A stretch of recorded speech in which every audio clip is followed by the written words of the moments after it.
Welcome back to European LCS Regional Playoffs live here in the lovely Cologne at the Gamescom, and it's time for the third and final game, the quarter-final battle between Evil Geniuses and Team Alternate. And for these two teams, this third match that we've got coming on literally means the difference between a shot at the World Championships and a chance of being relegated, and technically without a job come Season 4.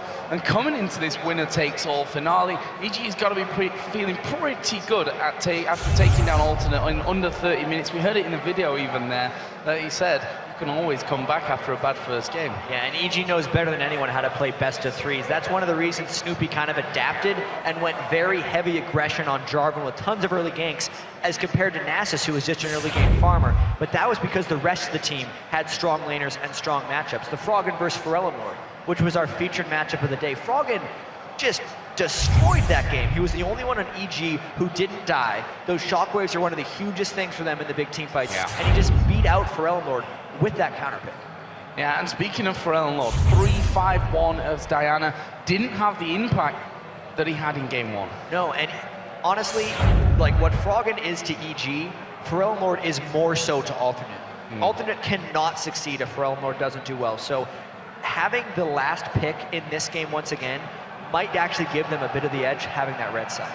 So we're going to get into game 3 in just a second. EG spending 2 bans last time around to basically get rid of Creatine out of the game. Take away the Ezreal, take away Misfortune, which he did brilliantly with in game 1. Wonder if we're going to see anything like that here again. Obviously, we'll be switching sides up once again.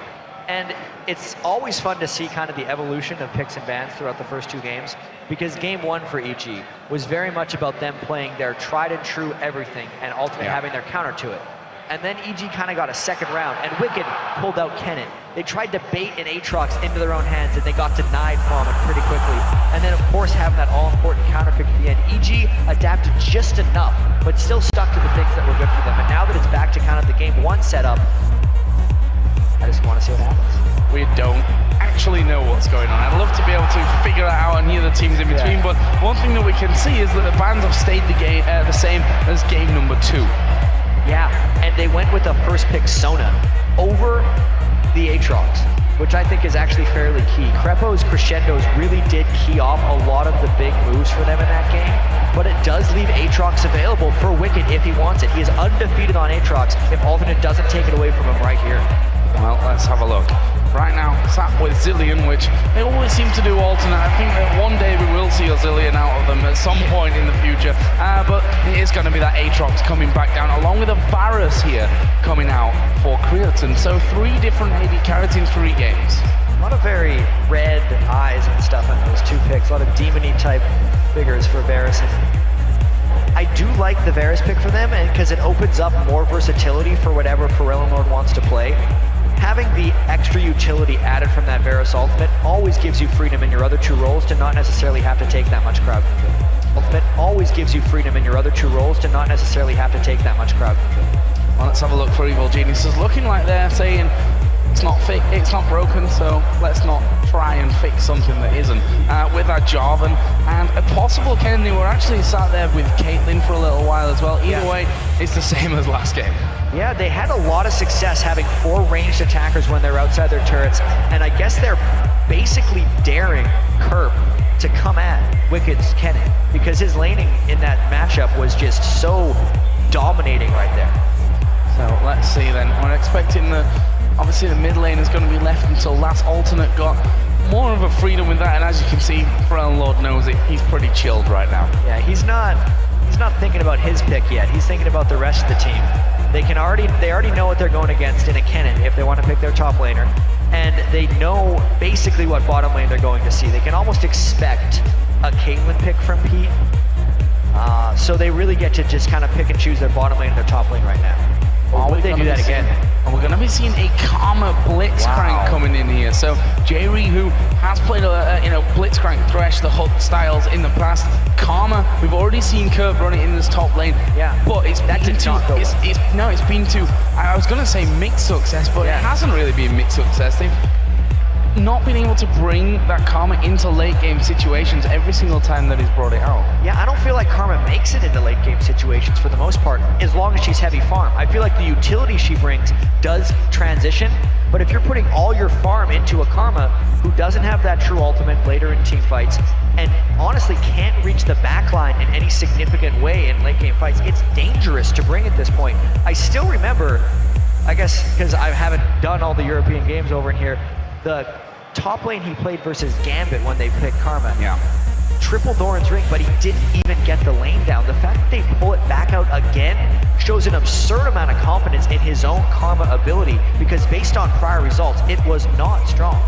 So we've seen the Ahri now finished off here then, so it's pretty much the same as game number 2, except the mid laner obviously been changed out. They went with Orianna in game 2, this time they'll fall back to that Ahri, so pretty much exactly the same lineup. Looks like Forelmord might go for the Orianna of his own, opting away maybe from that Diana that he's played 2 games in a row. Yeah, it's very interesting here because he has, while he's picked Orianna tied for his most on the year, he's only been 3 and 5 with it. So he's had a couple big plays, but he goes with it almost as a default when he's out of options at this point. He didn't want to play Diana 3 times in a row, and I suppose he didn't feel comfortable playing the Fizz, which is what a lot of people do play against Ahri. This is a very interesting team comp for Ultimate. And that Blitzcrank coming out for J-Reed. A champion which, like I said, he does like to play the Thresh, played 8 games of it this season. Going for Blitzcrank this time, which kind of surprised when they didn't go with Thresh anyway, because I think a lot of teams favor Thresh and his kit with that hook rather than the Blitzcrank's kit with his hook. Yeah, it's the all-in potential right now, because when Thresh misses a hook, it's not as powerful as a Blitzcrank hook, but he has more left. Yeah. So it's really putting more confidence in your ability to land the grab and less almost in the rest of the game. And against EG, he pretty much just has to hook Yellow Peter Krepo, because if he gets a Froggen or a Wicked or even a Snoopy, they're mostly pulling in problems or things that can escape. Well, let's see how this one works out. It's all on this final game. We can almost forget what we've seen in games 1 and 2, because this is the game that really matters now. And well, EG between games 1 and 2 obviously had big talking, big conversation about what was going to change, and they nailed it. Whatever they talked about, whatever they decided to go for, obviously a changing composition for 1, really worked for them in game number 2. We'll see now if they can bring it through into game 3. But Alternate, on the other hand, a slower winning game 1 than what we just saw from EG, who finished it out in under 30 minutes. But they've had that chat as well, and there's always a potential for them to come into game 3 with something new to bringing something new to the table. And it just all comes down to this one game. EG effectively had 31 games during the season because they had to play 3 playoffs. Now this, and it's just all the things they put into the season. They're bringing out their best stuff kind of yet again, plus a few changes if you're looking at EG. Froggen's back on Ahri again. Krepo's only lost once with Sona. Then you look over at Alternate. Blitzcrank is all in for them. I feel like the Karma top lane is also a bit of an outside strategy. I feel like Alternate's reaching more with this because they feel more at risk than EG right now. We'll see if it translates into the play. And it'd be scary to think as well, if EG end up losing this one, 2 out of the 3 teams from last year's World Championships from Europe won't be there. SK obviously already can't make it either way. EG all down to this decider game. Alternate 1 step away from knocking them into that relegation, but they have to be careful of that threat themselves. And right now, playing fairly aggressive with a pink ward here to make sure they've not been seen. Yeah, and because Alternate killed the ward as it was placed, EG didn't get another one down, so they're not actually sure if Alternate continued the run through or not. This actually puts a lot of mystery into Alternate's early game if you're looking at it from EG's perspective. Well, let's see what EG go for. Of course, knowing that pink ward's in there, are they just going to go with the flag? That would be the most sensible option. They're not going to lose out from that one, but it actually seems like they're going to back away completely from this one and go for something else, which looks like it will be this EG move that they've started to do a lot more, which is go around the entire side, completely avoid that tri-bush, and go late into the blue. They are calling an audible here, and this is a very strange thing for EG, and as you predicted, they're doing that late invade into a blue. And I think this is going to be just what the doctor ordered for them, because while it's a late invade into the blue, they're going to find to take it, because there's no way that Alternate can realistically defend that buff. Oh, and it's strange as well, because Alternate know that they've planted that seed of doubt in EG's mind that they're red. And naturally, now we see EG coming straight across the map. They're going to be taking this blue away. Snoopy not going to be hindered with that one. Jerry did start to come across there, but he's only going to be there in time to actually see that that blue buff has gone down. Snoopy just returns back off to his red. Good play there by EG. Just adapting to what effectively was a smart, good play by Alternate early on, and not losing anything for it. They lost the ward control, but they don't overall lose any buff control. So we do see that actually RNA are going over to the blue buff as well. So funnily enough, after what was a massive tactical play at level 1, is going to leave them even at the end of it. Yeah, the massive tactical play basically just allows them to trade the buffs. And actually, Snoopy had some experience leached from a friend when he was doing the blue buff, and he didn't hit level 3 when he did that red buff, which means his gank has to be slightly delayed if he was planning on it. So let's talk a little bit about the lane, specifically his top one, Kennen versus Karma. We know that Karma in these early stages of combos that she can throw out there can be very, very dangerous, can catch you a little bit off guard, but how is that going to develop into the later game? That's something that the Alternate have struggled with constantly with that pick. Yeah, and I just have to note, it was actually, Snoopy didn't hit level 3 because they left up a camp. So did RNA in that other side. But to get back to your question in the top lane, between Wicked and Kerp, Kerp should be mostly dominating this lane early on. Karma is an amazing laner, probably even stronger than Kennen. But if he's going to keep throwing those Qs to try to harass Wicked, he is going to naturally shove the lane, and being in a long lane like that against Jarvan is inherently dangerous. So mid lane here, RNA was actually stood on top of a ward that he won't be aware of, and Froggen is not going to step into the danger zone of, well, anywhere near that wall basically, because the Aatrox can jump straight at you. Snoopy in fact did start to come around from this one. Funnily enough, that camp on the blue buff for Alternate is actually still up there, and that's going to give RNA the timing control that he's going to be wanting on that one, as we are going to see Snoopy coming around. There's a flash away from Pharrell Lord. RNA jumped in on top of that one to try and help out, but no Summoner Flash is bad news. Yeah, that was a definitely strong gank from EG. It even delayed RNA's jungle a bit because he came out of race before finishing them. Flash burn and jungle delay. So Snoopy's going to find out that his blue buff camp wasn't finished off either, and RNA will be resetting his in just a little while as well. So both junglers now got no timing on the blue that they actually took at level 1, but got the control back on their own. Yeah, so at least they'll be able to hand off the blue buff and start the next round of invades. Or actually they wouldn't be able to start the round of invades because they don't know when they were cleared, which will maybe create more of a farming pattern in the mid lane between Froggen and Pharrell. So top lane, Karma, bit of pressure maybe in the near future as Snoopy's going to play things patiently. That wave actually going to be pushing up towards Karma's turret from this one. Mantra's gone right now. Yeah, Mantra's gone, and that could be dangerous. Snoopy is waiting. They know that Karma's in that top rush now. It's a question of whether they go for it, and here we go. We are going to see them coming out. Speed boost that Karma gets, going to get her back towards the safety knockup. Not quite coming in because it was flashed away from by Kurt. 2 flashes now burned by Snoopy, but only 9 minion kills in the jungle. He needs to get a return on those ganks, otherwise he will fall behind. So he's gotten the flashes, just has to go back. Otherwise, that 9 farm, really gonna cost him. Setting him back as J-Reed looking for those pulls. And basically you get zoned out by that. You can't rely on being able to dodge them because it's pretty impossible. Get that out of there, and that means that 45 to 35 CS in favor of Creaton. They've held that lane up, they've used the threat of that fist dragging them in there to actually pick up a lot more CS, and there's one thrown out towards Yellow Pete, so he's at least safe for a little bit now. That grab got obviously quite a decent cooldown to it. Yeah, but even so, as you said, the Blitzcrank is just pressuring that lane again and again, and it's Alternate who, I'm just realizing a little bit more going back in some of the stats. The Varus was the second most played by Creaton, but he was 2 and 4 on it with 6 games. So Alternate's falling back on all the comfortable champions that they actually haven't had success with yet this split. So it'll be very interesting to see how that costs them. Well, certainly another slower start to this one, similar to what we saw in game number 1. Obviously game 2 was pretty explosive pretty quickly overall. And you see those CS leads for what they're lacking in between the two AD carries currently is made up for by Froggen in 10 CS up in the mid lane. Wicked also got an advantage on towards Kerp's Karma, who has gone for that triple Doran's Ring start. Once again, he loves the triple Doran's Ring. I wonder if Froggen's going to go triple blasting one then to answer, just like Alex Each did in that game. Probably not in a game of this magnitude.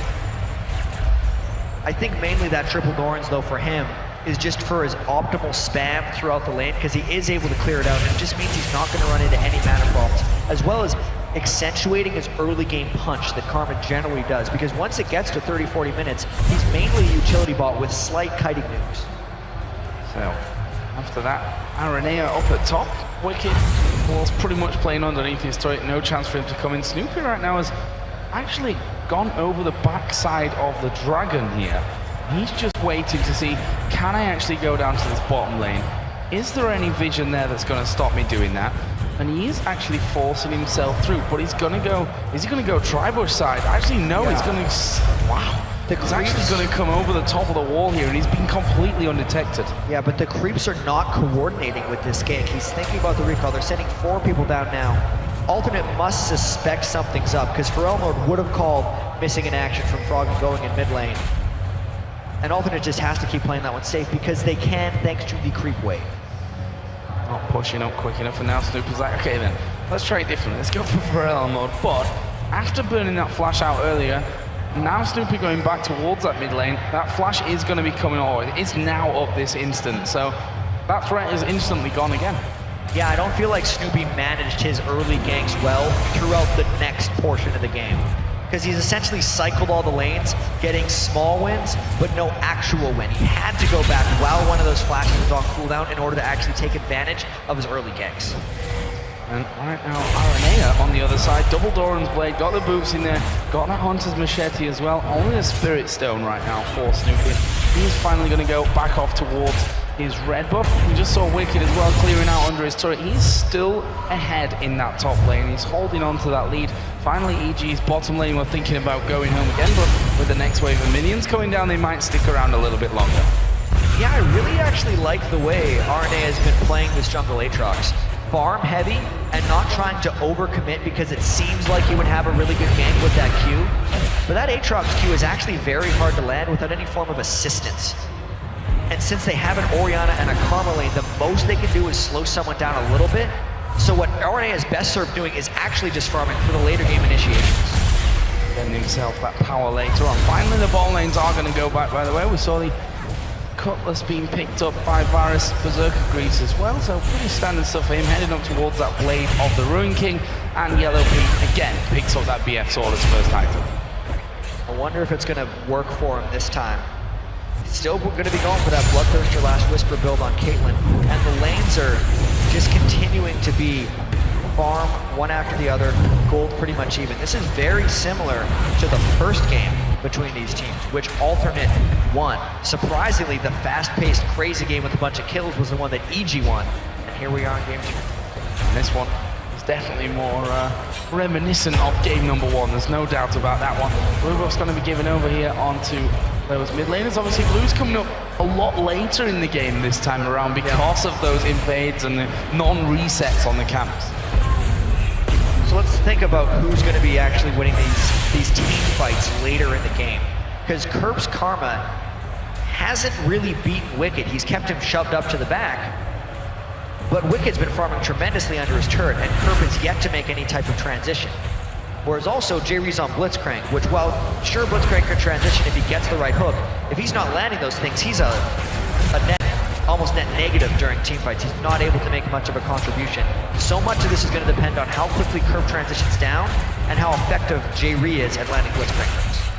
Up until now, we've only seen, I think, 1 or maybe even 2 on our screens, both of them flashing by and not actually picking up kills. One thing that is working in their favor with that Blitzcrank is the fact that it's allowed Creaton to get 20 CS in the lead right now over Yellow Pete's Caitlyn. There is Kerp underneath the turret and allowed to put some damage down, but Wicked is really not bothered with this one. He knows, he probably can't remember the amount of games where he's been camped in this top lane, so being pushed onto his turret is just another day at the office for him. Yeah, and Wicked knows how to play this matchup. It seems like one thing that people get surprised on by a Karma matchup is just like how low she gets people. But Karma doesn't have surprise potential, since she can't just throw her ultimate at you necessarily. You always know how much damage is coming down, and since her ult essentially just augments her Q, once you see that coming out, you know what one exactly is going to kill you, and you're able to avoid it if if Karma's about to burst you out. That doesn't happen against Karma.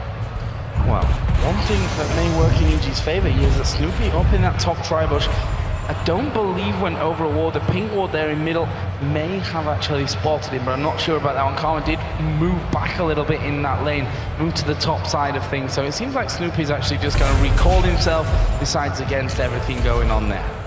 Yeah, and this is actually a very dangerous part in the game for Snoopy, because last game worked with him as the only melee in the team because he got so farmed and had so much gold. But if he is sitting at 33 minion kills, no assists, and RNA is nearly doubling his farm, as soon as these team fights break around, he is not going to have a presence when he tries to dive in and create. Seen also the Chalice finished off here for Elnlord, added into his double Doran's rings from earlier. Snoopy going straight up towards that needlessly large rod. Think back to game number 1, he went that more assassination type build with that DFG as his first choice. And I'd expect him to do it again. He wants to be able to just burst out the numerous amount of squishy targets that are on alternate, and the DFG is his best path to that on hard. Abyssal Scepter already in there as well for Ken. Obviously, Karma with that triple Doran's ring is going to be a little bit further behind when it comes to those bigger items later on because of what's been invested into that one. You have to wonder if it's really been effective for her, because not ahead in CS, not being able to pick up any kills, not being able to contribute anything to this right now means that maybe would have been better to go the path which would see her get somewhere else faster. That's the way it would seem right now, but you could very clearly say he's kind of hit a point now where he's ready to turn aggressive, and he still has the item slot efficiency from the Doran's rings. That's why he built home guard boots and rushed towards the dragon, because fighting now with that type of item build would be hugely beneficial. Well, they are going to be starting off this dragon, and EG, honestly, nowhere near this one. They've absolutely left that one completely open, and the counter for them on this side of things is going to be EG Wicked pushing this top lane. We're actually going to see Froggen coming up towards the top side as well by the looks of it. There's going to be the red buff coming up. Not sure if he's going to be able to take that away before the rest of the team come in, but Wicked will be able to take away that turret in the top lane. And look at that, Aranea, they saw that the red buff's gone, but he's not actually checked around the corner to see Froggen was still there, and Froggen will steal that away from him. Great move. It was a very good ward by Froggen around the red buff so that he would know which way they were approaching so he could still get the steal. And that was maybe something that would turn the Dragon for turret trade slightly in the favor of EG, is that they got a red buff out of it as well.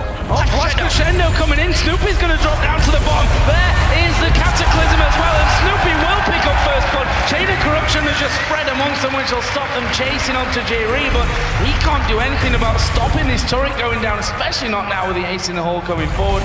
And that's the moment that they've been waiting for. And again, similar to game 2, Flash Crescendo from Krepo. Yeah. 15 minutes in as well is how long it took for first blood, and they recognized that Kriachan had no flash, so as soon as Snoopy's next gank comes down, he can actually go and punish, which is what he did not do in the solo lanes when flashes were down. Turns this one in for a 15-minute late first blood. Very late first blood. Now Wicked feeling confident as well, going to go in on towards Kurt. There's the ulti pop, but a flash used by Kurt, which again, no turret behind him here. That's another opportunity for Snoopy to maybe get involved. As soon as that Cataclysm comes up one more time, you may as well be able to go up top and catch Curb, although Karma's really fast. Yeah. That shield speeds her up incredibly speedy, and they might not even need to wait for Snoopy though, because Froggen has been trying multiple times here to roam. They've got no vision. Actually, he's used the first charge of his ultimate here to get through. He's going to spot him going through into the bush. Curb actually doing well to dodge the charm, but Wicked coming in from the backside. The awful finish off by Froggen. And these are those kind of games that we wait 15 minutes for the first blood to come in, but then they tend to just explode with action. And that's when EG's trying to turn it on right now, but will alternate answer, because in game 1, EG actually got the first jump on them, but then alternate came right back, and since there was a roam up top and Snoopy is covering mid, they know that there is no possible help for Yellow Pete and Krepo at this turret. Well, they've managed to hold 3 of them off for now, at least in this bottom lane. For Elnlord, pressuring that middle turret, and only Snoopy there to cover that one. Let's see how this works out. They could end up taking 2 turrets at this rate. Froggen now coming into the mid lane will probably see Pharrell will back away from that one, but this bottom turret with a 3 versus 2 scenario, they force them away for now. Can they finish off the turret before Wicked gets involved? The turret actually surviving there, just about. EG rescuing that one. But they can't chase in here. Surely they can't chase in for this one. Wicked does have a flash available, but he used his ultimate earlier on. There is a flash as well in mid lane from Pharrell and Lord. He threw everything at Froggen trying to get the kill. Wasn't able to finish that one off. Froggen just backing out of range. He didn't use his flash there, so that's available for Froggen next time around. Yeah, especially because his ultimate was down as well, but these turrets are not long for this world. They're going right back. Ultimate's up on Froggen now. Going straight in for that one, and it will be Froggen that gets the kill. The communication for that to come in there, I mean, seconds. Yeah, absolutely incredible stuff. Froggen still, by the way, didn't use his flash in that one, didn't need to in the end. Nah, 2-0 right now on Ahri. In that matchup with Pharrell and Lord. It swings so many of these matchups between EG and Ultimate. Froggen is winning this one with the success for Roam and then the great communication. Ultimate is desperately trying to fight back though, very slowly pushing these 3 turrets. They haven't broken them yet, but if they could break that line all at once, it would be a huge spike of gold for Ultimate. It would actually give them the lead in this game. Well, EG are looking for turret number 2 of this game now, and that bottom one. Still Varus and Blitzcrank wait around though. They want to try and stop that one from actually being taken away. And Kerp is also trying to do the same here at the top. So bottom lane will collapse, but the top lane going to do exactly the same. And that will bring us back to 2-1. And with how low the bottom lane is, you can see the RNA are actually coming around. Could probably just go under the turret once you realize the bottom lane's gone and just knock that away for that boost of gold. And this game is about to get substantially more open field. Yellowpete and Krepo could not be playing like they have a turret that's alive right now. This dive could just happen right now. Well, they are going to jump in on towards Krepo. They've actually left the turret up here, and that's going to mean that Aranea gets his Bloodwell pop. They've finally finished off Krepo there, but Yellowpete does manage to walk away from it, and I have to wonder why he didn't give that one auto attack to the turret to stop any danger of that. He got distracted by the trap, I feel like. He thought the turret was almost dead before it happened. Even so, it still only cost him that passive, and they did get the kill onto Krepo. Plus, take a look. That gold is completely even again. And one thing that I've noticed change as well, we talked about how Snoopy spent a lot of time trying to get involved in these lanes early on, being very patient, specifically up at the top, and fell massively behind, almost double the CS behind of his opponent. And he's caught that up to just 9 CS difference now, so all of that advantage that RNA had on that front for when it comes around to team fights is gone. Yeah, 2 things happened. RNA has slowed down in farming, and Snoopy actually sped up a little bit. His ganks decreased in frequency, but increased in efficiency, and it's been a nice adjustment by him so far. Again, just going for that incredibly selfish tank build in a sense, where he's not building any of the Aegis or Lock into the Iron Solari items despite going double ability power. It's the way EG's chosen to do so. In this composition specifically, I like it. Bit of a group up around middle now. Dragon has just spawned in as well, and this will surely be the next big fight of this game. See a few wards put down and try. I say a few, there's at least 3 pink wards there around that middle lane for Evil Geniuses. Are they going to get the positioning here on alternate though when it comes to that Dragon? And I've got a feeling the EG, they wouldn't mind giving up a Dragon here if they could push then and have that middle turret to take that entire line out. Yeah, J-Ree is also going to be trying to get a hook amongst all this because so much is swinging on this next fight. EG's been the ones to go previously. They get a hook, it's on a tank, and they turn around! Sansa, Snoopy, and J-Ree going to get destroyed. What a shockwave coming out for Ellenlord though. Aranea diving in the front, but Wicked's in there as well. Krepo actually picks up the kill. Wicked will pay his life as the ace in the hole blocked by Kerp. And that leaves 3 of them on round about half HP. Yellowpete has got full health. Krepo has that crescendo coming up here in just a second. And Creatine actually taking a lot from that turret there. And Yellowpete is able to finish him off. Brilliantly done. They escaped that one, but they've lost the turret. No dragon fight for now though. And Joe, these fights are so close. Even though that was a 3-for-1. Snoopy and Froggen got away with slivers, and then Yellowpete barely sniped Kriya-chan at the very end. Let's take a look at how this happened one more time. Hooking in started the fight from Snoopy, and you can tell both teams were ready to fight, and both teams actually landed some really clutch abilities. That shockwave was onto a Mantrin Karma Q, and Wicked didn't actually get off much of an ultimate damage-wise, but he did zoning-wise because he's what delayed ultimate for later in that fight. Well, we've just seen that Dragon has been picked up by Evil Geniuses. Let me try that one again. Alternate, a little bit slower to come out of their base there and try and challenge for that one, but not quite able to do it. But because of those low turrets that they had earlier on, they've now been able to finish off all 3 of the outers, and that gives them the lead on that front. And it's only a 1,500 gold overall between the 2 teams. And that was the goal that Alternate was really relying on. Unfortunately, with the Lost fight and the Lost Dragon, it's actually not enough to put them ahead in the game yet. They need to find new ways to kind of create gold at this point. And honestly, Kerp needs to find a way to almost start fights sooner rather than later, even though the fights seem close right now. Yeah, we saw, as you mentioned during the replay, the shockwave pulling him onto that Manfred Q coming out onto Inner Flaming.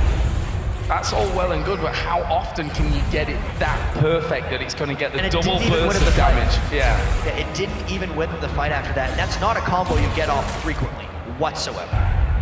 One thing though that they could probably rely on is J Reed to be hooking people, but again, it's got to be the right target. We saw last time around that they pulled Snoopy into the middle of them. Didn't really want to get involved with that one. The same can even go for Kennen now. He's got his Zhonya's Hourglass. You pull that Kennen in there, he will pop his ulti and Zhonya's on you. EG's building a lot of traps for J Reed to pull into the team. That's also why Froggen, even though Froggen normally would go Deathfire Grasp almost straight into a Rabadon's Death Cap, he's actually building his Zhonya's this time. So unless it's Yellow Pete or Krepo that get pulled in, Krepo could even get an ultimate off. J Reed has to be so incredibly careful with how he starts fights off. They're trying to remove him as a champion. Trying to get in there, slow everyone down, do that burst as the piercing arrow comes through as well. Not really got that much damage at this stage because of the way that Kreus is built and the items that he's got in with him at this point. But you see both teams 5 versus 5 in this middle lane, vying for a little bit of power. Each want to level up the turrets. And since they're down in turrets, I'm still thinking back to the first game. EG was very good at outmaneuvering Alternate, but there's not much maneuvering going on in this game. For the first time in all these games, there's not a very strong split push on any of these teams, and EG doesn't get the crescendo off, but they get hooked in! Yeah, they go. Hook coming in on towards Krepo, but they're going to go for this one. Aranea dives in there. Snoopy actually coming back onto him. Kriaton going very low. He's going to be finished off by that, but it's just the one single kill. And Alternate aren't done. They're going to keep chasing on through from this. Can J-Reed actually get over? There's the jump in. Yellow Pete still on full HP there. And, well, Krepo, flash crescendo, no, and then he gets hooked in as well. That is not what EG need in these fights. They're not going to win the game like that. Yeah, that hook kind of had an insult to injury for Krepo. Yeah.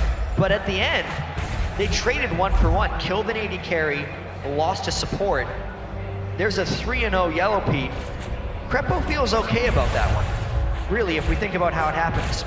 The fight was so one-sided in the way it seemed to start, yet EG still got off really good combos after the fact. We'll have to give them huge amounts of confidence coming into subsequent team fights. So very, very close and so tense, and we can see that it's almost as if, okay, we want to fight, we think we can fight right now, but we're also very, very cautious about doing so. And to pull up a flash crescendo like that, you've got to be 100% confident in your ability not only to land that, but for your team to be backing you up and winning the fights there. And any kind of doubt in your mind could lead to you missing that combo, as we've just seen there. Well, it got worse for Krepo after that, after he was hooked in as well on top of it. So we'll see how it develops here. And again, we see champions moving off more into these lanes and we reset again. Yeah, and in Krepo's defense, he would have caught Freljord, but Freljord flashed it back right at the start. And then it didn't look good for him. And this is still just EG getting a little bit of control in this game. We've talked about how much is actually on the line for these guys, because the winner has a very good chance of going to Worlds, whereas the loser is at substantial risk of falling into the promotion tournament. And if you've seen any of those challenger teams over the course of this weekend and the other tournaments, you'll know that they're not to be taken lightly here. So dangerous times for both teams. And again, we move into a more passive phase of things. So that gives us time then to have another quick look down items. The second Zhonya's Hourglass now finished over for Evil Geniuses, goes going in on towards Froggen to add into the one that Wicked already had earlier on. Bloodthirst, the last Whisper combo that Yellow Pete has been going for, is also finished with a second BF sword added into that one. Kriaton's not really had much recently picked up, forgetting that he's actually sat on a decent amount of gold for the next time he goes back. Yeah, 1,200 gold for him to spend. So Koreatown really wants to get that Infinity Edge so he can start really punishing Snoopy when he dives into team fights and Snoopy hasn't built armor yet. The big thing that EG has to be worried about in the next fight is the fact that Pharrell North has completed that Rabadon's death cap, which will be a huge boon to them if he catches a good one, since EG seems to be the one really going for this turret, and the wave clear, by the way, from Ultimate is substantial. Yeah, pretty amazing at this stage, and Alton actually speeding out here again. Jerry looking for a hook to get things started, and Kennen or Ari, not the targets that they'd really want at this stage, but if they pull him in, wait for the Zhonyas and then go, still a possibility. Yeah, and what a crazy game this is. There's no one deciding to split push. It's so unlike most games you've seen. It's all hinging on hooks or flash crescendos. If both teams are just going to ignore the side lanes and let all of those minions go to waste, they're wanting something else to happen. Both of these teams do want to fight, just not with the poor initiation. This could be the catalyst though. The Dragon coming up could start off the fight as Wicked takes a big hit there. Are we going to see EG back away? We've got Snoopy off to the side, he's going to dive into them, they're going to go for this one. Crescendo will come across again. Froggen takes a big blast and Snoopy is nuked down. Wicked's in the middle of them. He's going to use his Zhonyas, but he's dead as soon as he comes out of it. He was actually hooked in there by J-Reed. And now Krepo, is he going to be able to escape? Froggen puts a full burst onto Pharrell mode. Krepo's gone down. Yellow Pete is going to be chased by 4 people, including all that CC to come out of J-Reed and Curve. They've got enough damage to finish this one off, and that will be a 4 for 2 coming out for Alternate, plus a Dragon now as well. And we said before, these fights are so close, Joe. This one went in the favor of Alternate, and they get the Dragon afterwards. The reason they seem to win this one here, watch Snoopy. All the initiation went on a couple people that weren't the main threats here. Koreatown landed an amazing Mars ultimate, which delayed the initiation of the rest of EG. Obviously, they then waited on the Zhonyas from Wicked, and even though Shockwave just hit the support, Ultimate still got a 4 for 2. That's how close these team fights can be. No real chance for Yellow Pete to get out there at the end either. The Crescendo, like you said, only really hit the back end of Aatrox from that one, not the real targets that they don't want to stun up and burst out. We saw there, Snoopy, we talked about this whole selfish, tanky build that he's going for, but he got absolutely destroyed when he jumped in there, and if he's the tanky man of the team that has to jump in there because that's how you get things started. Jerry actually getting caught out here, he's going to go down to Froggen. Just a case of being in the wrong place at the wrong time. But if that happens in the fights again, then Snoopy gets popped so quickly. That's really bad news for EG as well. It is, and this game is going to be getting so interesting because it's a 5-1 Karma. And I was questioning the way Curve was going to transition in the late game with this, but since he's getting so many kills, will that excess utility, increased shield size, ability to poke, end up actually being a huge benefit if, I mean, think of the shields that Ultimate can throw out with an Orianna and a Karma. If Koreatown wasn't 1-4, he would just take over this game right now because he would be an essentially unkillable AD carry. And that's before he gets any Guardian Angel or the lights in there on top of that as well. So EG, this turret again, it's been a big focus of them over the last, what seems like 10 minutes, and I don't think we're far off that point either. They've still not managed to take it down here, and for me they look a little bit lost in terms of, okay, what are we doing here? What's the plan? They've stacked up in the middle. Yes, when Dragon's there, obviously they're going to go down for Dragon, but you see again, they finally decide to back away. They're going to do a bit of farming in the jungle. Wicked's going to go down and push this bottom wave back out, but there seems to be a clear focused plan at this stage for EG. Yeah, well, it's so strange, Joe, because I can't remember the last game I've watched where there hasn't been a split push threat forcing action and engagements. Neither of these teams are deciding to do that, so the teams are just congregating in middle again and again and kind of saying, I guess this is how we're going to play, and they're trading fights, which is honestly a very exciting thing to do, but it means the game is very close and potentially sweet. So EG again, group up middle, and Karma's actually left now, so that'll be a 5 versus 4 and a real chance for EG to actually take this turret that they've obviously been lusting after for quite a while. Yeah.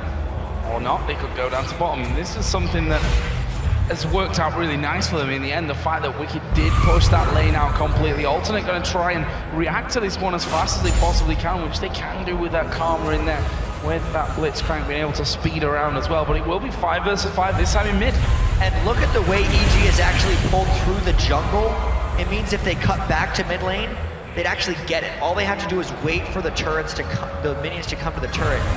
Since Alternate doesn't feel safe running through their own blue jungle right now. Oh, the fight starts here! Aranea blown up from that one. He does have the Bloodwellers. The crescendo not really hitting where they wanted. Wicked forced to use his Zhonya's. Well, there's a 3-man shockwave. Gets the 2 of them down, and they're going to be able to chase from this one. Snipe over towards Froggen. Blitzcrank powering on forward. Gets the speed boost there from Orianna, and he's going to knock Krepo in the air. Krepo won't survive this one. He'll finish him off, and now they're chasing in towards Snoopy. Jerry's got full vision of him. He's going to get knocked up, but will Snoopy be able to kill him? He will now with that Cataclysm. He will walk away. Creates a curve. Forello coming around the side, and there's a speed boost. There's the slow. Snoopy slides away just about. The snipe not enough to actually get in there. Kirk does have a flash available. It's going to flash in. Picks him up. Kirk is now gone live. EG managed to get a turret in the middle as well. The speed of Alternate is undeniable right now. Karma plus Orianna, plus even J-Ree, who gets himself in trouble with his overdrive occasionally, is allowing them to chase through in these fights. And they're still just trading back and forth. This last fight, really just watching how Aranea, with his Bloodwell, actually held EG back so far. And then since Wicked didn't hit anyone, as soon as EG went up to support him, Throne was waiting with a shockwave, and once EG looked to retreat, they couldn't actually get all the way away. Froggen broke off to one side, but the rest of them got chased down. Froggen able to survive. They finally got that turret as well at the outer, which is something that has obviously meant a lot to them because they spent so much effort on actually getting that one down, but losing a big team fight because of that. And Alternate now taking the lead in gold. It's still not a big lead by any stretch of the imagination, but they've got the lead nonetheless. And now with the end of that last fight, a lot of new items coming out, including that death cap now for Curb as well, as a void staff for Eleanor. Yeah, and 508 ability power on Curb. This is gonna be his, he had the confidence to pick it. It did not work in their game against Gambit, but it's working amazingly here despite the laning phase. He was able to go down and then transition his team fight utility very strongly. And now is going to just be the big question. His shield right now is actually 500 damage on a 6.7 second cooldown. Forello shield, who also has 400 ability power, is potentially 400 as well. So that's like a 900 damage, low cooldown shield. They can put on whoever they want. So unless EG fights very smartly, it's almost too much to handle. Oh, Snoopy getting knocked in there. Jerry actually ulted before knocking him up. There's a shockwave that won't hit anyone. Will EG try and turn around to have a fight with him because of that? Curb actually blocking that ace in the hole. I don't think he quite realized that it was going to take half of his health away as he did it. Wicked here trying to push out that top inner turret as well, which would swing gold back around into the favor of Evil Geniuses, but Snoopy was a little bit lucky there. He actually, Jerry ulted rather than knock him up, which that extra bit of CC might have been enough to get the kill onto him. It very well could have been, but at the same time, this game just continues to be a chase round. I don't think EG can actually chase down Alternate in the open field unless Alternate gets so. That was harder to miss than actually hit there. They were all bunched up for that one. Fires it off towards the side. Lucky for EG, not taking, no one grabbed by that one. Wicked is still pushing. Finally, we see something a little bit normal in this game. With a split push coming into play, Wicked going to get up there, and Curb is probably feeling very, very comfortable right now to go in for this one. Actually, the ulti going to get run here by Wicked, but he gets knocked up. Curb is going low. Zhonya's going to be used by Wicked, but Aranea waiting right on top of him. Actual flash away from Wicked, and he survives it. A nice escape, considering he's an 0-3 Kennen against a 7-1 Karma with backup. Trading ultimates and then getting away is well worth it, considering he got the turret in the process. What are Ultimate going to do now? The goal is literally like not even 150 now. It's literally just ticked over. Yeah, it's like a ward probably, a difference between them here. And that after 36 minutes here in game number 3. Such an important match to decide whether you still have a hope of going in towards the Worlds, or whether you're going to be fighting for your career and your livelihood come that promotion tournament. And it really just shows how evenly matched these teams are as well, that it's this close in the game 3. They've been battling each other throughout. I mean, it's such a great matchup, just the Froggen versus Relevor, who are really dueling closer than any game they have previously at this point. And to get back to the items a little bit as well, Yellow Pete has a huge amount of attack depth. That's the reason his ultimate's hitting so hard. But his actual standstill fighting isn't there yet. He needs the zeal or the Phantom Dancer to really make that happen. These fights are still incredibly close as Curb tries to transition this incredibly fed Karma into a later game. 7-1-2, and that's the point, that's the thing that he struggled with before. He's getting in towards that late game. Jerry goes for the hook, doesn't quite land, an alternate back away completely again. It's Froggen coming in from the side. There's a shockwave though, gonna catch two of them. Wicked gonna have to use his Zhonya's. Will he be able to escape? Flash Crescendo comes out for Krepo, and Snoopy died right in the middle. But what have they got to follow it up with now? This could be dangerous for Evil Geniuses. They've already lost one. Yellow Pete trying to force them away there with that damage as the ace in the hole comes flying through. That will end in a 2-for-0 for alternate. Should be enough to get the turret. And there's so many things that EG has to keep track of when they're in these extended sieges. The speed with which J-Reef finds angles for hooks is incredible thanks to the Karma. And they just forgot about the Orianna. Pharrell Lord landed it perfectly on 2, and then EG tried a miracle fight to come back, but just didn't have enough. There's 30 seconds here until Froggen can actually get up. 30 seconds is enough to turn the burn towards that Baron, considering how fast they can move as well. Yeah, and they're still relatively healthy, but that doesn't seem like a risk that Alternate is willing to take right now, knowing Snoopy's still on the board, knowing that they just took a big advantage, and it's been a game of sieges, so they're not about to make a super rash decision to just rush things, so it seems. So a couple more items coming in, namely the Guardian Angel for Pharrell Lord, who has not missed any shockwaves today, has he? And we saw it was really the shockwave that actually got them into the LCS right at the start of this season as well. And quite funny if it was one that actually kept them safe if they were able to win this game here against Evil Geniuses. Also saw Zeal picked up by Creatine. RNA jumps off towards Krep, who has had a bit of a torrid time of things in this last game. And we saw that Snoopy goes in there. They threw the crescendo, but there was literally nothing else to throw in there because of where they were, the position, and the fact that Wicked and Zhonya's and then was finished off straight away afterwards. That's a big chunk of damage gone. They need Wicked to go in with the rest of the team to make these things work, and the fights are becoming more difficult. The revive pass on RNA, which is not up right now, and the Guardian Angel are a bit much to handle, but EG, no hesitation! This time they do manage to land them both in together. The shockwave will come down. Wicked actually dodging it as Creatine. He's come to the front. There is the crescendo coming across, but where's the backup onto it? Finally they manage to take down Creatine. Guardian Angel of Pharrell Lord is going to be... He's going to clean up! Only one man left. Kirk going to be chased down. He's going to get the slow. Triple kill comes out for Yellow Pete.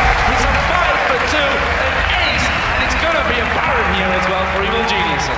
What a transition in that fight for them, knowing that there was only the one revive out. They also burned the Guardian Angel of Pharrell Lord, which is so impactful, and they went before Yellow Pete was even ready because they saw the opportunity.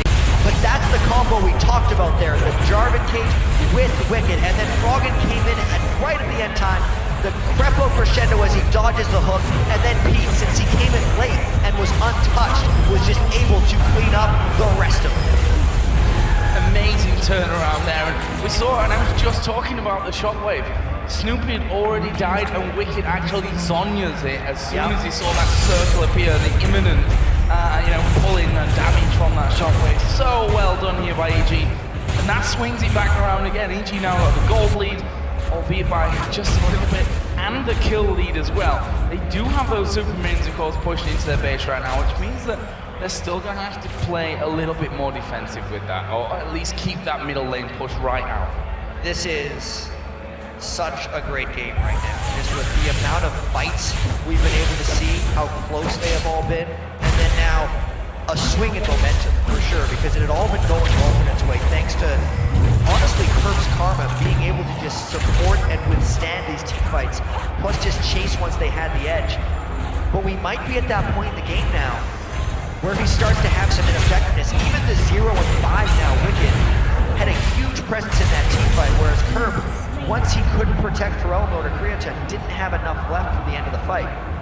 Now EG looking to push up really strongly with this Baron buff on. 3 members.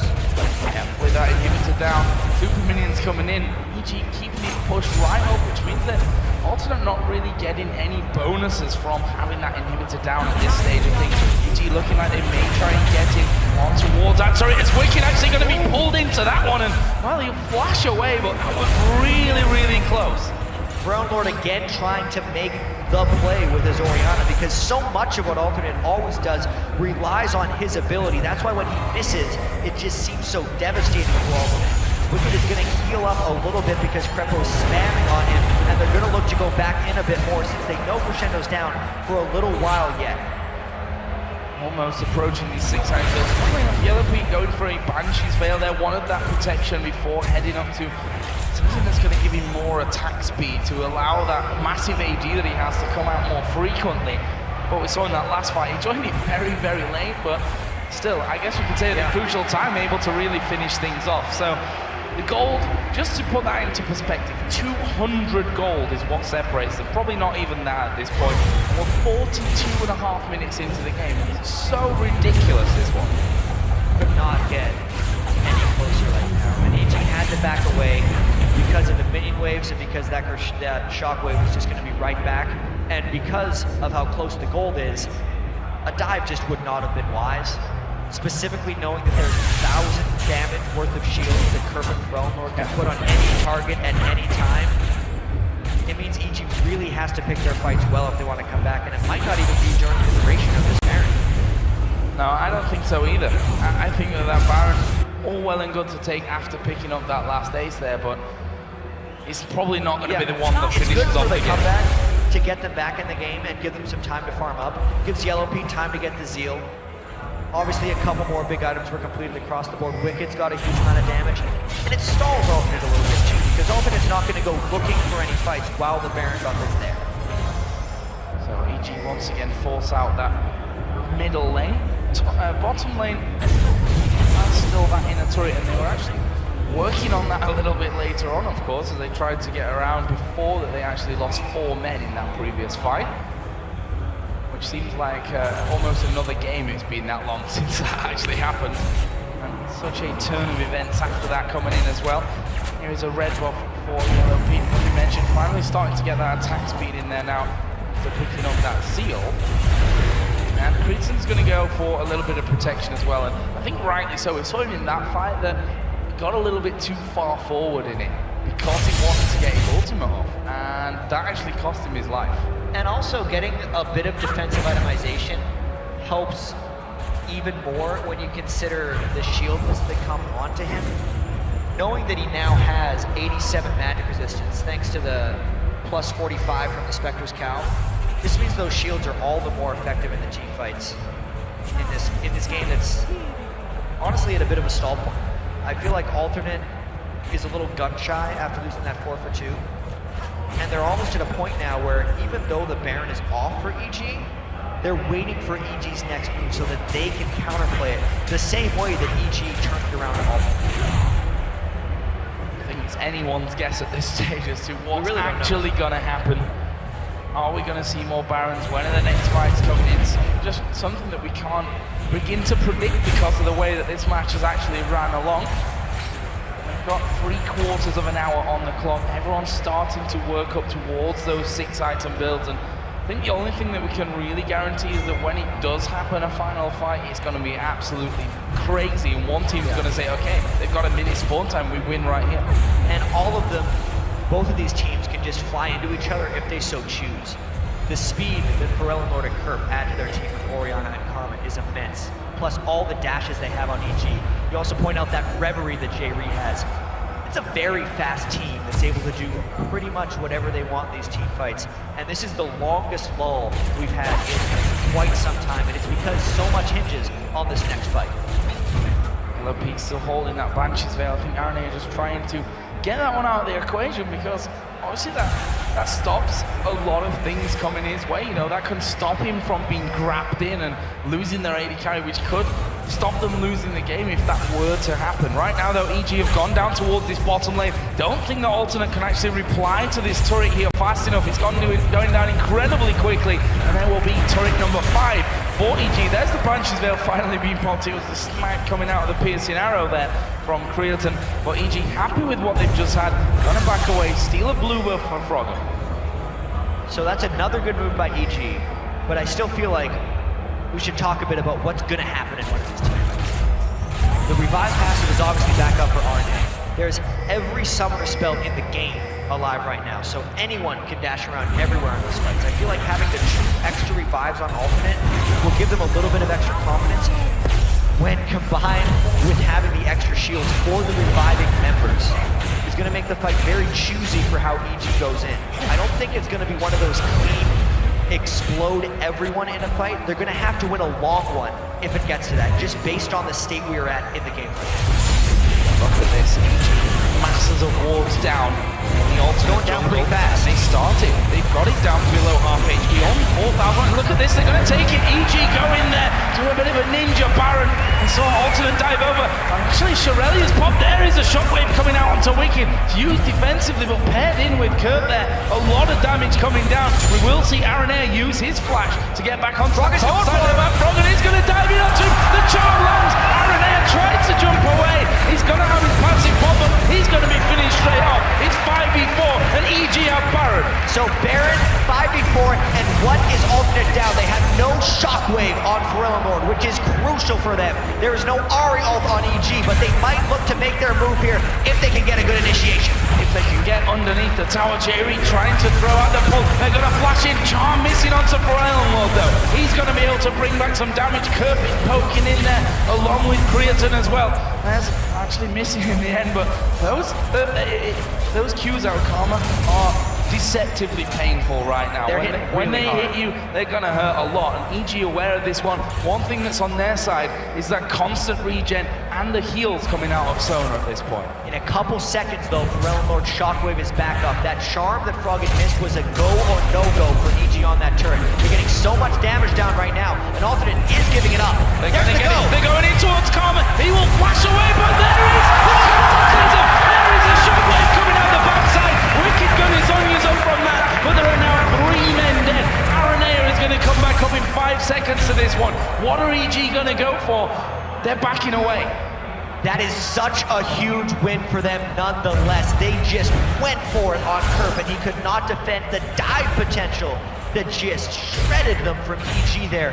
That Baron buff call after an extended siege was brilliant, and now they're trying to take as much as they can with the rest of this Baron buff, but honestly, creeps to get, gold to spend, and confidence gained. Crazy, crazy stuff. The game of the weekend so far, there's no real doubt about that one. And to have it happen in Game 3 as well at this best of 3 with so much on the line, there is that turret finally for Evil Geniuses. And they've got now nothing outside of their base here, Alternate. This is dangerous. Look at EG, they're actually going straight in onto it. There's a flash for Shendo coming out from Greppo. The focus is for Lord. His GA is now gone. He's got a trap on him. He's not going anywhere. Or is he still alive for a while there?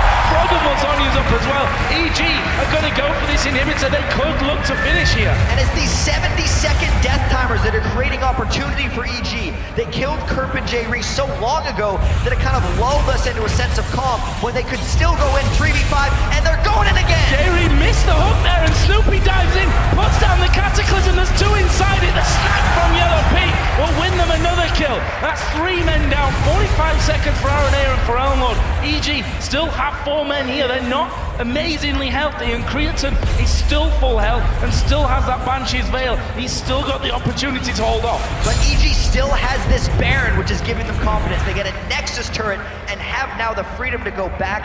Look at the death timers though. They're dead forever it seems. 25 seconds still on Aranea and for Lord. J-Ree isn't up yet, and EG is just sticking around.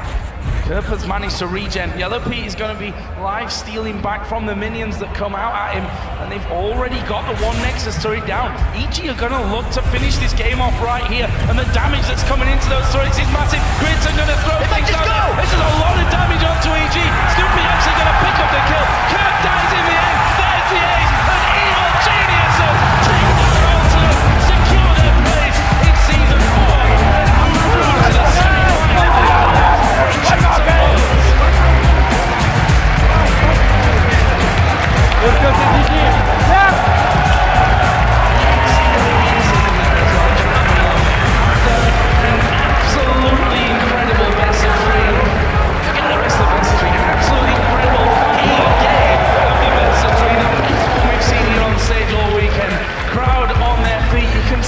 disappointment for Alternate, and rightly so. They spent 6 weeks at the top of the summer split here. They will drop down to those promotional games later on in the year, but it's all about EG right now. Yeah, and I have chills going through me right now because of how epic that game was and how powerfully EG was able to finish it after such a standstill. Just going for it in front of this crowd, which, by the way, is a little heavy on EG fans. What a great game to start off these European playoffs. Well, it's heavy on League of Legends fans, which is what makes me most happy. I've not quite seen a crowd like this, I don't think ever, so big thumbs up to you guys keeping the atmosphere electric here in Hall 8 at Gamescom. And well, EG, they've done it. It took them a while, let's just say that, especially that last game lasted 51 minutes. But it was like we said, once it finally happens, it's going to be over in a flash. And it absolutely was. Just Pete ends up at 10-2. Froggen ends up winning the matchup at the end of the day against Pharrell and Lord.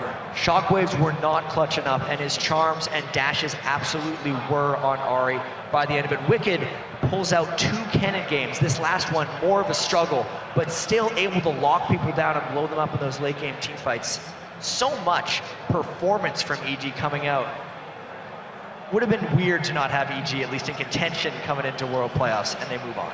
Well, they're going to be taking on Fnatic in the semi-final, which is another hard game for them, another one to prepare for. I'm sure they're off home straight away after this one to make sure that everything's ready for that game. Obviously, we have another quarterfinal coming your way a little bit later on today, but for now, we're going to head to the analyst desk where Kobe and Quickshot are going to break down that off-the-wall, insane Game 3.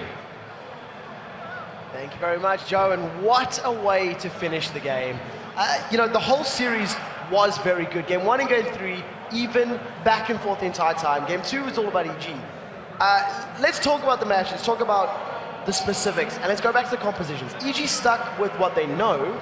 Okay. Alternate tried something new, but kind of old. So EG used 4 of the same picks in that game, and it was because they had won the previous game. So again, in the 3-game series, it's always on whoever loses to change it up. Alternate did just that. They went this shield comp with speed boosts everywhere, which relied a lot on speeding up the Blitzcrank to grab a high priority target, and then perfect timing to pull off a shockwave into a dark flight.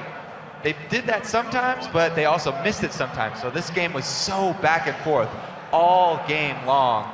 There were a lot of flash crescendo hits, flash crescendo misses, shockwave hits, shockwave misses. Yeah, there's something that this particular game had more than the other two is that, you know, I think at like 40 minutes in the game, there was 200 gold that separated them. But it all started very, very slowly. You could feel the tension, you could feel that neither team wanted to make mistakes. And it was just a matter of, like you said, the flash crescendo that would get you a kill, or the speed up hook that would get it. And whichever team managed to make these little skirmishes work, ended up getting the advantage and the objectives. I think actually the first replay that we've got is a highlight of one of these little skirmishes that ended up working more in favor of Evil Geniuses. Yeah, so let's take a look at this one. It's a fight in the mid lane, and really, it looks like Alternate get the combo that they want. They speed up the Blitzcrank, they get the pull, they get the crescendo, Dark Flight is coming, but EG get out of it. Let's watch this. Roll the clip here. Bam, they get the perfect pick, and they're gonna have a shockwave onto 2 priority targets here. Here comes the Dark Flight, but it just barely misses. They can't pause it here, so it just barely missed. They weren't able to finish off their 2 targets, both flashing away just in time to escape with their lives, and then Wicked comes in to run interference for them, sort of block so that they can get away, end up getting the kill onto RNA in that as well, but EG get more out of it. Let's roll the rest of the clip, full speed here. And Karma's gonna come in. She finishes off Wicked there, but now it's Creaton actually getting a little antsy. He goes for this duel with Yellow Pete, even though Yellow Pete's full life here, and he takes 2 power shots, flashes into the Piltover Peacemaker. So EG even get 1 more kill out of that. They do lose the turret, but that was just an example of how close these skirmishes were. They were made up. The difference was made up by not even a second. It was split seconds, microseconds between the definition of an alternate win and an EG win. Yeah, and like 10 minutes later, in that clip, there was about 2,500 gold that separated EG from alternate, but that was clawed back, it was closed up. 10 minutes later, you ended up having alternate winning one of those drawn-out, prolonged team fights in the bottom lane. Yeah. They got a bunch of kills. They rolled around, picked up Inhibitor, and it was back and forth the entire time. So that one was an example of the Shockwave hitting and them capitalizing on it, then turning it into an objective because it's the late game. I think we do have to highlight one more replay, and one more, probably the biggest game-changing factor, and it was when Evil Geniuses secured the Baron.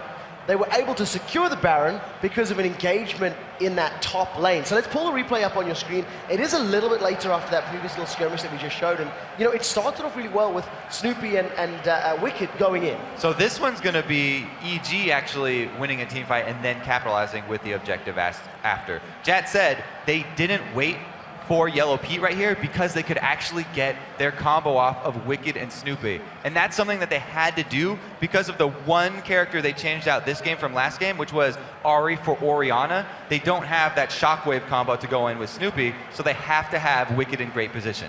Let's roll this forward and we'll see how they actually pull off the Maelstrom and the Cataclysm here. They get one flash out from Pharrell and Lord, but RNA has to stay in there. And he takes so much damage that by the time Pete comes in here, after the crescendo onto Creatine to keep him in place, they don't have any more answers. Even though Pete nets away from the fight, he ends up walking back up for the rest of it to finish it off and has the flash to chase down Kurt. So that was really another example of how EG had to change their game because of having Ahri instead of Orianna. It was a re-engage after the initial engage from Wicked there. Ahri went back in to start it back up and land the charm onto Creatine so that they could get that combo. Well, it does mean that Evil Geniuses secure the series 2-1. They advance to the semifinals. They've guaranteed their spot in Season 4. And now they're playing for that spot at World Playoffs. They seemed a little bit happy about that. Just a little, just a little. I do think we have to mention how well Snoopy did play with his job and throughout that game. And, consider 3 weeks ago, he benched himself. Yeah. And now he was landing all the knockups and cataclysms for everyone. He was getting some inspiration for himself. You got to light a fire under your own butt sometimes. Yeah, it's the truth, it's the truth. So congratulations to EG. We also have to say, he had some really good ganks this time. It was like last game, where he was constantly getting off ganks. It took him 15 minutes to actually get the first blood, though.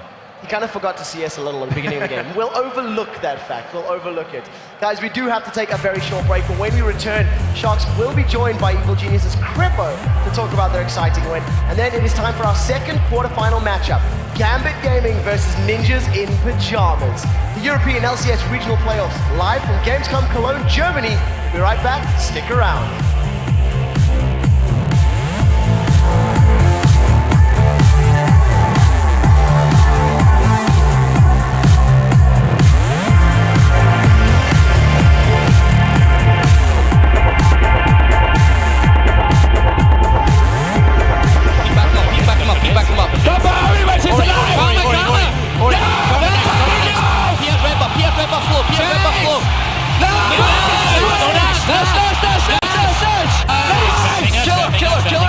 The damage that's coming into those turrets is massive. Creatine going to throw things down there. This is a lot of damage onto EG. Snoopy actually going to pick up the kill. Kirk dies in the